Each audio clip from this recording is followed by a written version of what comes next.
Jebakan kontrol diri dan kekuatan menerima. Teman-teman, mari kita jujur pada diri sendiri. Seringkali kita merasa harus mengendalikan segalanya. Performa kerja kita, hasil usaha kita, bahkan pandangan orang lain terhadap kita. Kita berjuang keras, mengeluarkan energi maksimal, dan merasa sudah sangat siap. Namun, mengapa begitu kita membuat satu kesalahan kecil, satu kegagalan yang tidak terhindarkan, tiba-tiba kita langsung merasa hancur, bahkan kehilangan seluruh harapan? Ini adalah sinyal psikologis yang penting. Jika kegagalan kecil mampu menghancurkan seluruh harapan Anda, itu tandanya Anda terlalu bersandar pada kendali dan usaha Anda sendiri. Ilusi kontrol versus kekuatan. Melepaskan kita semua diajarkan untuk berusaha, dan itu benar. Kita harus bekerja keras, berikhtiar, dan mengerahkan kemampuan terbaik kita. Tapi ada garis tipis yang memisahkan antara usaha yang sehat dengan ketergantungan ego pada hasil.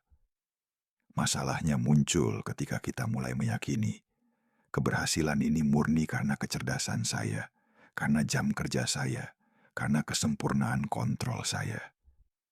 Keyakinan ini adalah jebakan. Ego kita menjadi sangat rapuh. Begitu ada variabel di luar kendali kita yang membuat kita gagal, seperti faktor eksternal, kesehatan menurun, atau human error, fondasi harga diri kita langsung runtuh. Kita merasa bersalah, malu, dan yang paling parah, kita kehilangan harapan untuk bangkit lagi. Transformasi. Dari ego menuju resiliensi. Lalu, bagaimana solusinya? Kita tidak bisa berhenti berusaha.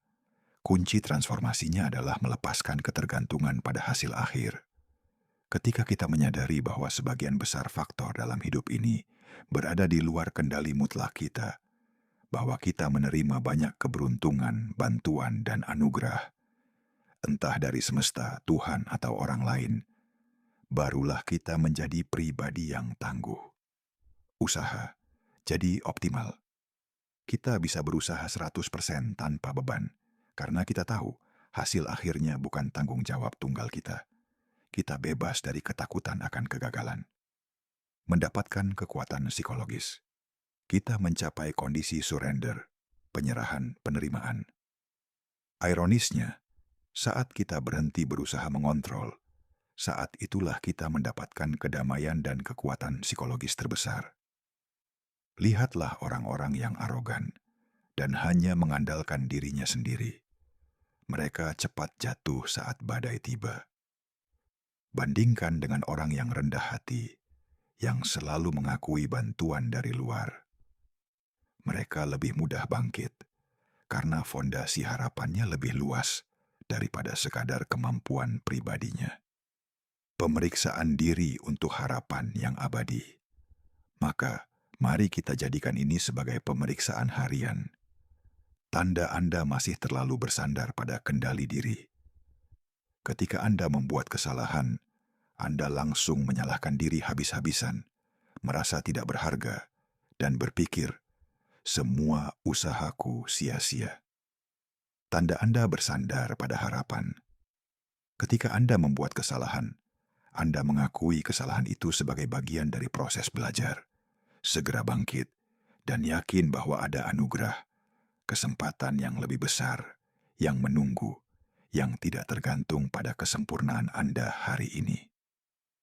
Teruslah berjuang dengan gigih, namun sandarkan harapan Anda pada kekuatan yang lebih besar dari diri Anda sendiri, Tuhan.